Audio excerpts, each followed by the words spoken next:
So first, Professor John Eikenberry. He is joining us from Princeton, where he is the Albert G. Milbank Professor of Politics and International Affairs. And he's also co-director of the Center for International Security Studies. He's spent a couple of periods at Oxford, where I had the pleasure of meeting him a few years ago.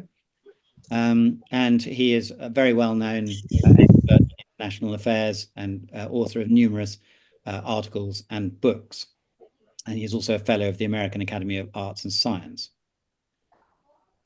So then our second panelist today is Dr. Yasushi Watanabe, and he is Professor of Public Diplomacy and American Studies at Keio University. And he has a very international background. He got a PhD from Harvard, but he's been a researcher at Cambridge and Oxford. He's also been a visiting professor at Sciences Po and visiting scholar at Peking University and the College of Europe. So he's been almost everywhere around the world academic. And he also has published various books. But I'll leave my introduction at that and just move on to Gideon. So Gideon Rachman is going to be moderating or chairing today's discussion. And he's the chief foreign affairs commentator at the Financial Times, where I'm sure many of you are familiar with his weekly articles. And he too is an expert in geopolitics and also in US foreign policy.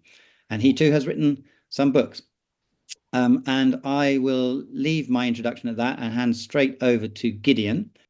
Good to see you all. Sorry, I was just saying I'd met you both in Princeton and in Tokyo, Yasushi, earlier this year.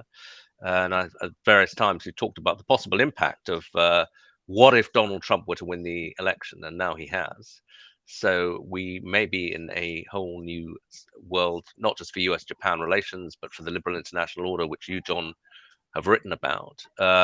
So, John, why don't I start with you? Sitting in the States, the relatively relaxed view would be, well, we've had a Trump administration before. We kind of know where they're coming from. The less relaxed view is that this will be a more radical Trump administration, which really will take aim at the roots of the liberal international order. So how do you read it? Gideon, and it's great to be with this great group. I do think it's a more serious second time around for the liberal international order. We have been here before, but this is a more unconstrained new administration. I think, generally speaking, it's quite remarkable. We have a new incoming administration that contests almost every element of the liberal international order. Think about it: trade, alliances, migration, multilateralism, democratic solidarity, human rights. So there is a revisionist agenda. It's quite remarkable. A revisionist state has arrived on the scene to contest the liberal international order. It's not Russia or China. It's the United States.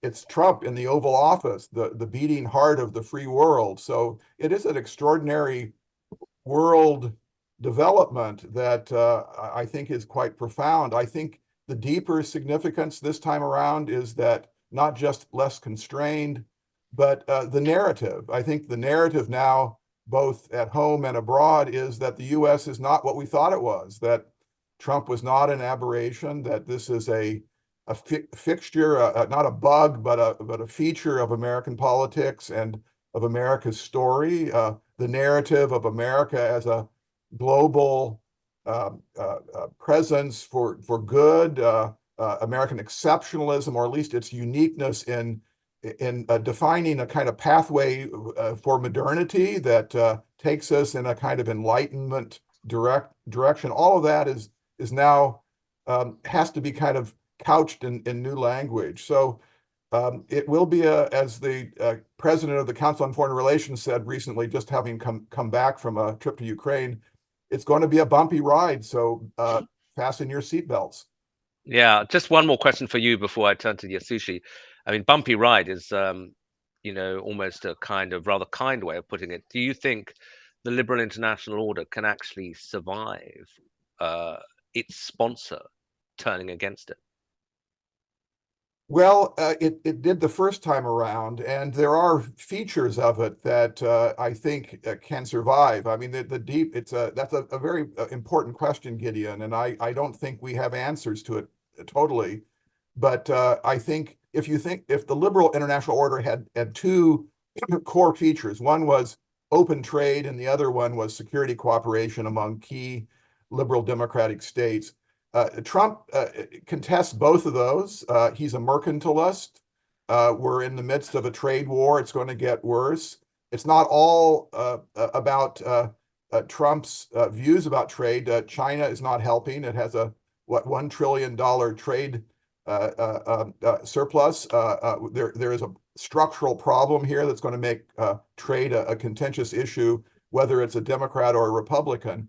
But it is a deeper threat to the order. I think it will, in the end, it will be determined less by the United States and more by America's legacy partners. Will they seek an alternative kind of framework regionally and globally, or will they make bets to ride this out, to do the kind of transactional politics that Trump is going to request? In the case of Japan, the kind of Abe model, I'm sure we'll talk about that in a little bit, making good on these sorts of defense spending and buying American weapons and those sorts of things. Will countries playing a lot of golf? Yeah, play a lot of golf. The $3,000 golf club made of gold.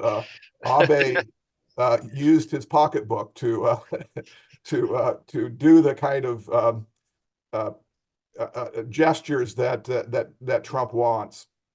Okay, well, you set it up very nicely for Yasushi. So, what do you think? How do you think Japan will react? Will it just try to manage the situation, or will it try to reinvent a new kind of order?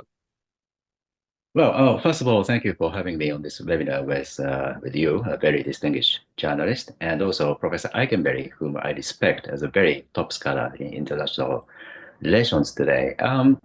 So, just give you a background. I wanted to introduce the public opinion survey conducted before the elections, according to the Nikkei, the poll was taken in Japan in mid-September, and 71% of Japanese respondents supported Kamala Harris, whereas 19%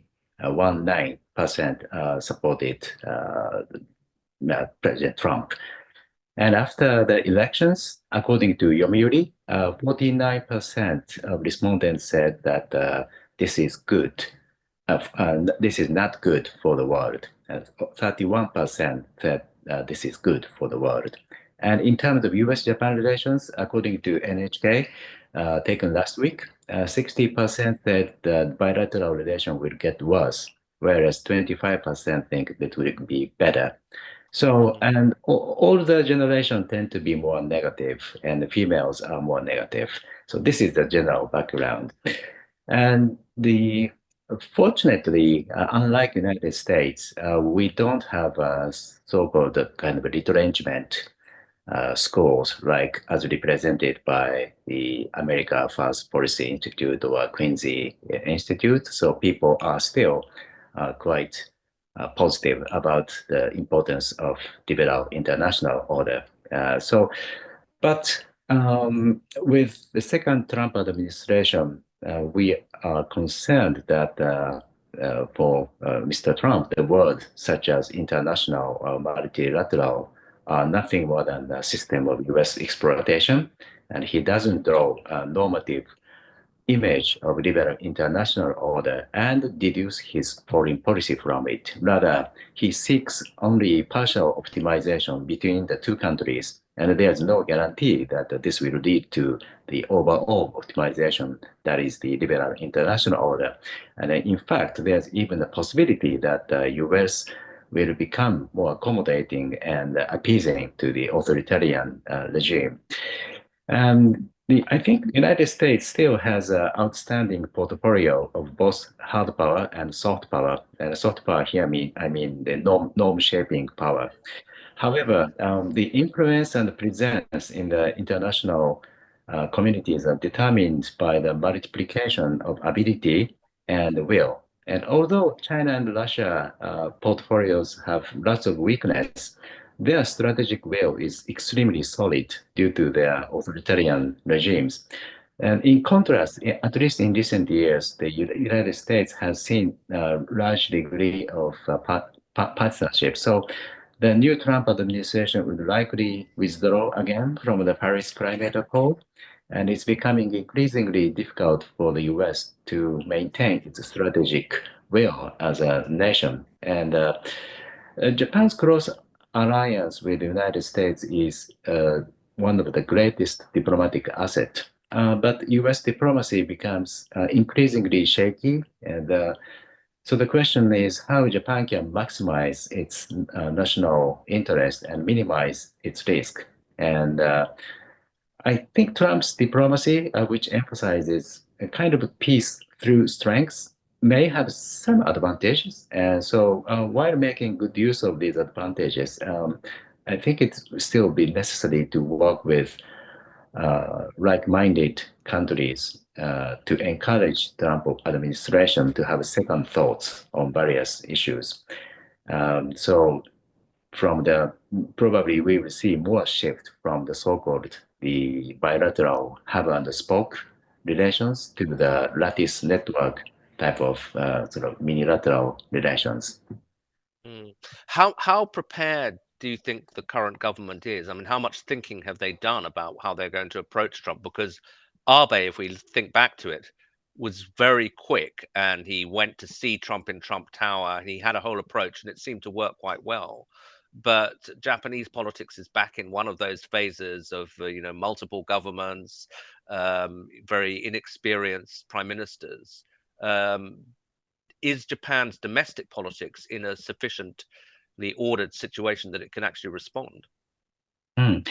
Well, unlike past presidents, Trump's approach is different in that he's very transactional, using the provision of U.S. deterrence as bargaining chips and the demand for increasing the defense budget and the elimination of the trade surplus and additional tariff. And naturally, frictions among allies will benefit China, Russia, North Korea, and others. And Japan will be no exception. But compared with other countries where U.S. forces are stationed, Japan bears a significantly higher share of the burden, and any further burden could mean that the U.S. forces in Japan would be turned into mercenaries. And in recent years, Japan has also strengthened its defense efforts, and the defense cooperation between Japan and the United States have steadily deepened. In addition, Japan is the largest direct investor in the United States. So I think based on these facts, it's necessary to demonstrate once again that the US-Japan alliance is a valuable diplomatic asset with real benefits for the United States as well. And fortunately, Japan has the experience and the contacts of the previous administration. So I myself do not envision a situation in which there will be a major upheaval in the Japan-US bilateral relations. Rather, we expect to see more situation where the Trump administration will struggle to deal with Japan's neighbors. If Trump imposes high tariff on China, China will likely retaliate. And during the previous administration, Japanese economy was directly affected by the US-China trade friction. And also the situation of the North Korea and the Korean Peninsula could also be a strategic surprise. That if Trump prioritizes the deal making with North Korea and agree to downsize or withdraw U.S. forces in South Korea, the regional balance of power could collapse at once. And as you mentioned, of course, the major prerequisite for this is that the political basis of the Japanese administration is solid, and as John and you mentioned, Trump is noted for his very positive personal relationship with former and late Prime Minister Abe.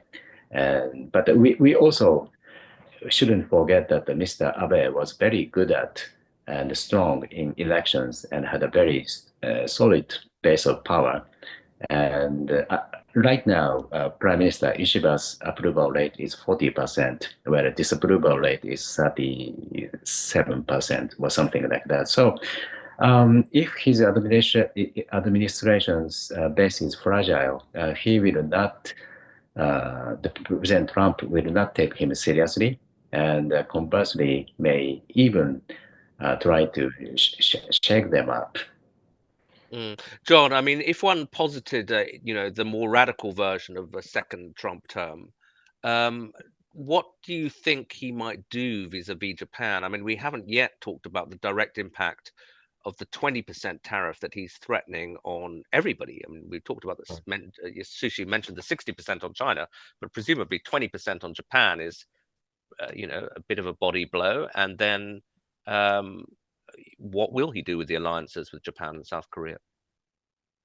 Yeah, well, on the one hand, I think Japan and Korea will have certain positive features that will attract the Trump administration, to the extent a focus on China is the centerpiece of foreign policy.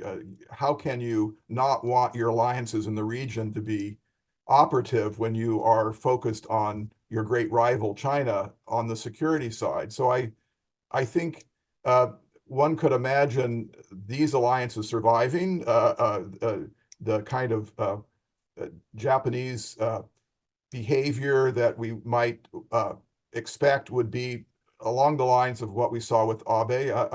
Ishiba is not as strong. I think the weakness of the Japanese government, more generally, the weakness of leaders across the democratic world is a worry. You don't have an Angela Merkel to be a kind of voice of the other side of the liberal democratic ledger. But the toolkit Japan has, it's moving forward in ways that you can't really expect that much more in terms of security, capacity enhancement. There's a trade deficit that Trump will worry about, but there's a lot there that you would want. And there are at least one of the factions in this new emerging administration is very much a China hawk faction, and they will see Japan as an asset.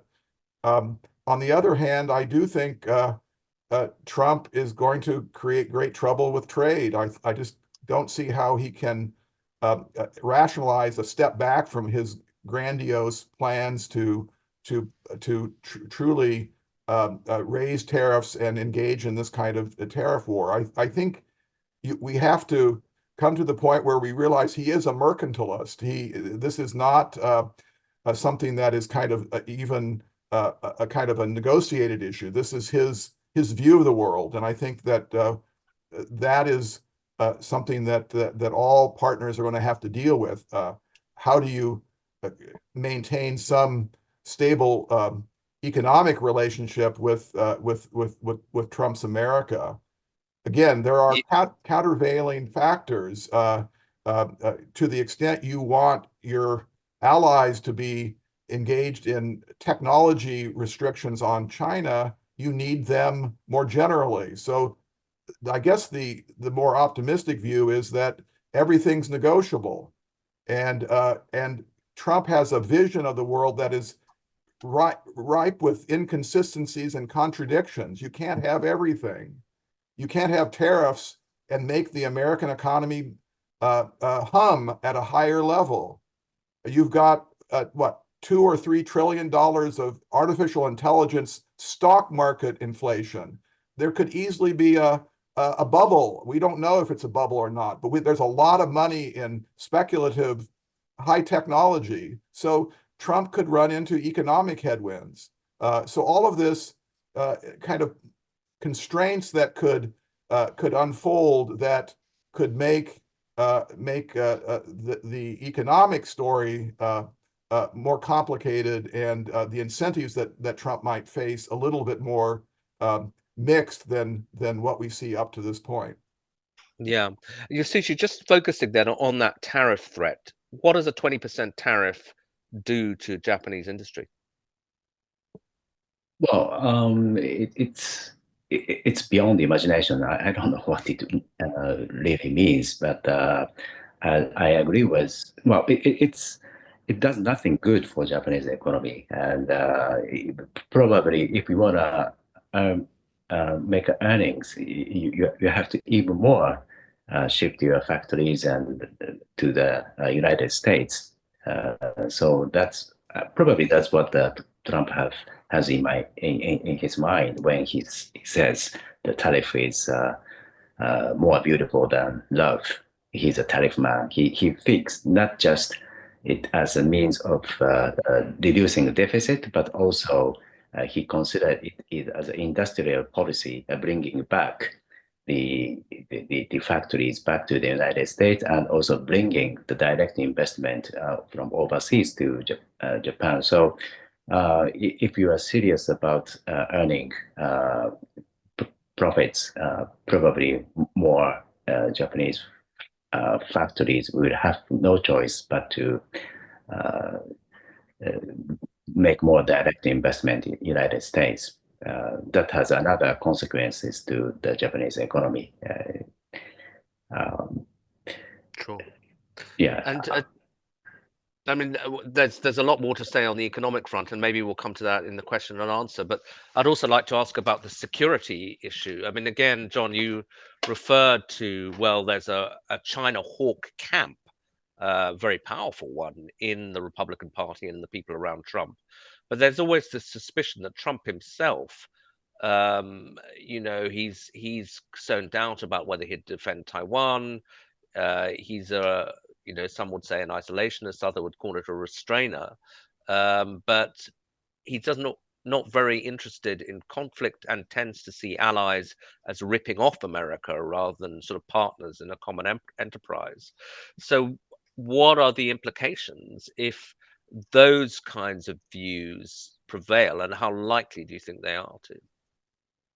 Yeah, I think there is that side of the issue. I think given his appointments so far on the security side, leave aside defense, which we can talk about, but Yeah. Mario Rubio for Secretary of State and Michael Waltz for National Security Advisor, they're both uh, uh, China hawks.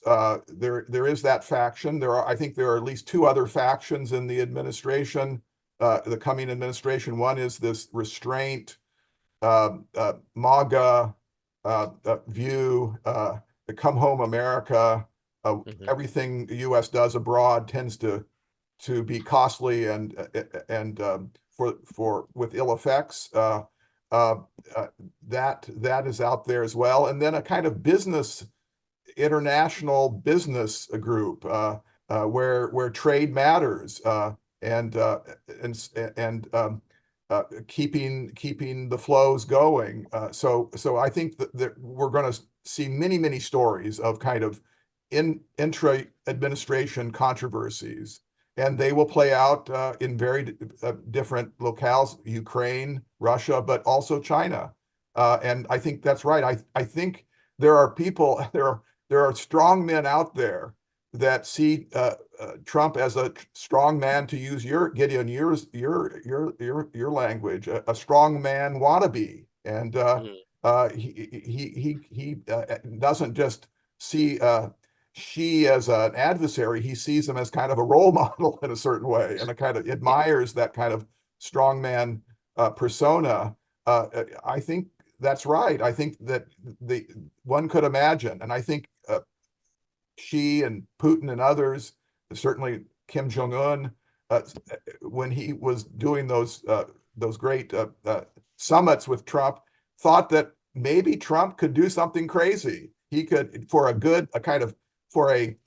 summit agreement, he might be willing to liquidate America's holdings in the region. He might be willing to withdraw American troops from Korea if you could get a pause in nuclear testing in Pyongyang. So these kind of bad deals that Trump seems like he could go for are there and there'll be testing, I think, and China will want to test to see whether Trump really would hold firm on Taiwan, and whether there could be a deal that would lead the Trump administration to fundamentally redraw what America's role is in East Asia. So I'm skeptical that would happen, or that it would be sustainable, but I think that this uncertainty level brings everything onto the table, and so Yeah. we're at that point now. And Yasushi, I mean, so, over the Biden administration, we've seen a significant deepening in the US-Japan military relationship, with the movement of some US commanders to Japan rather than doing stuff from Hawaii, and just generally a tightening of it. Are you confident that will last? And were there even at the time people saying, is this such a great idea given how volatile America seems? Yes, I think that Trump is likely to show understanding of the security frameworks such as Quad by Japan and the United States and Australia and India, and also AUKUS by the United States, UK, and Australia. But on the other hand, as John mentioned, Trump himself repeatedly stated that he's more conscious of economic decoupling, such as withdrawing China's most favored nation treatment and imposing 60% of additional tariff. And China is, unlike Iran, which is a security threat to the United States, China is a security threat as well as an economic threat. So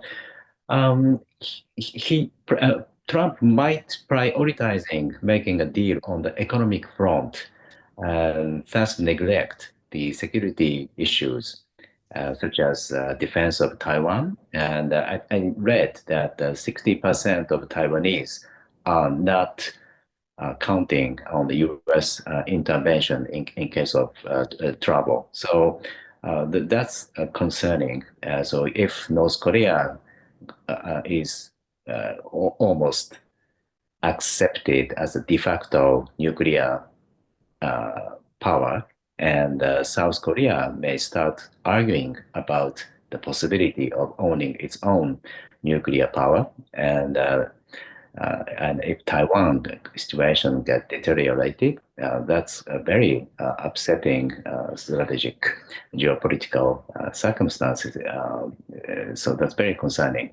One thing which Biden and administration took initiative in our part of the Asia is the Indo-Pacific Economic Framework, so-called IPEF.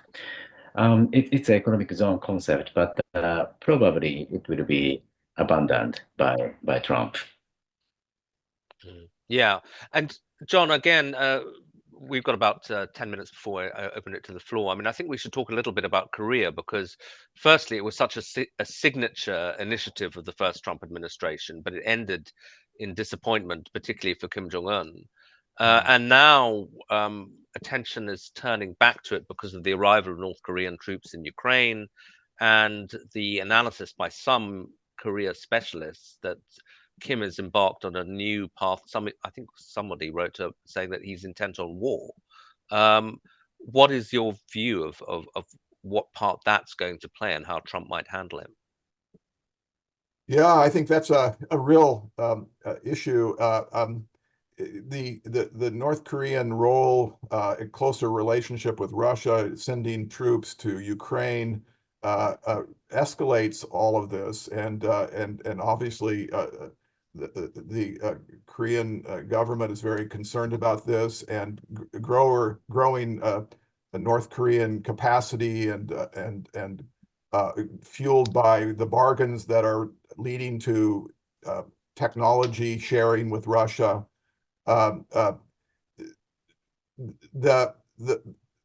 When South Korea gets worried about security and looks at the U.S. relationship, the question is that alliance credible? Is the extended deterrence credible? If there is a growing gap between Washington and Seoul, driven by other issues, these transactional issues we've been talking about. One could imagine a growing debate in South Korea about acquiring its own nuclear weapons capacity. Something like 60 or 70% of the Korean public are open to that idea. There are these hybrid kinds of plans that are currently on the table about sharing, but this is a real wild card. I could imagine North Korea triggering South Korea and a growing split with Washington between Seoul and Washington, leading to South Korea making these new plans, and that has implications for Japan. The spread of nuclear weapons in the region would be extraordinarily destabilizing and dangerous. I just, one last thing, I think there's a role for Japan on this nuclear weapons front.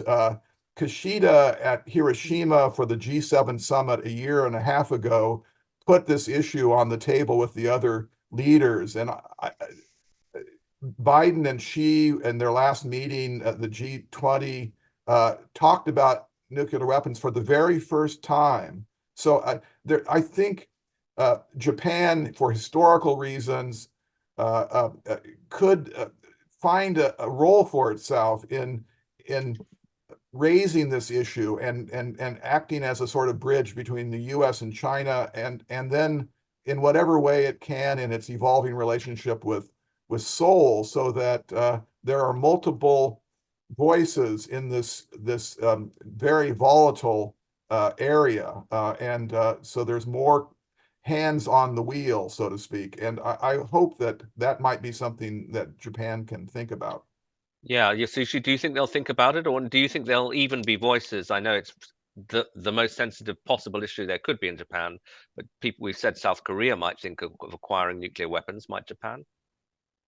Yes. If South Korea goes nuclear, that means the Japan is the only country in this region which does not have the nuclear weapons, and because of the strong public sentiment against it, it's Japan will be put in a very sort of a difficult situation.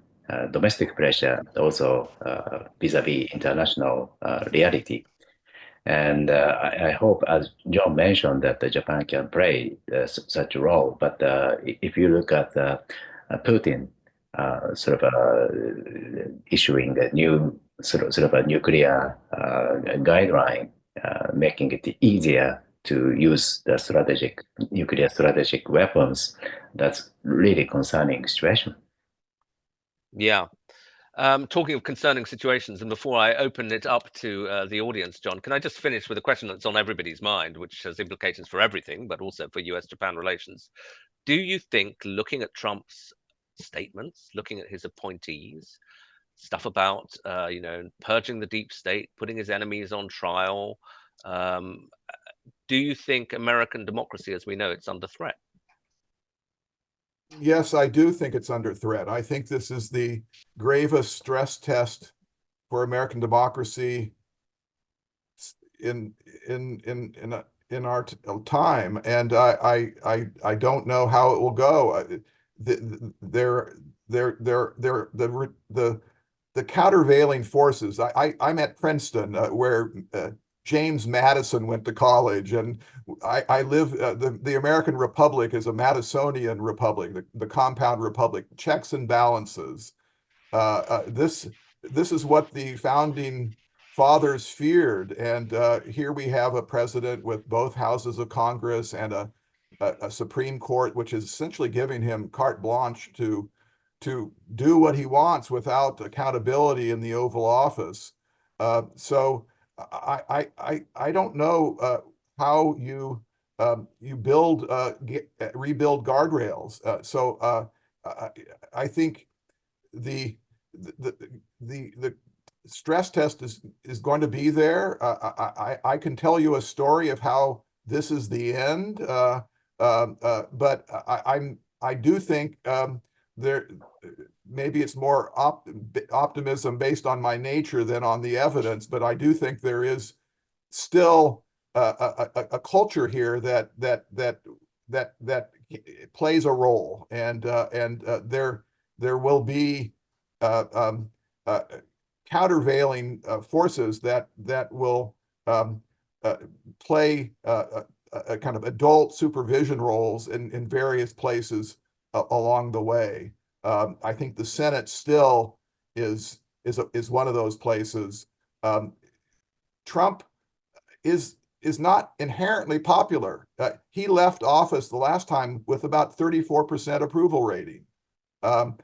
He could, with these appointees, these lackeys and loyalists, could create chaos, but not have sufficient coherence and sobriety of purpose to pull it off. The strongman neo-authoritarian move. So that's not a lot of evidence to say that we can make it through this, but I do think this is an all hands on deck kind of moment, and I think we have to hope that that there is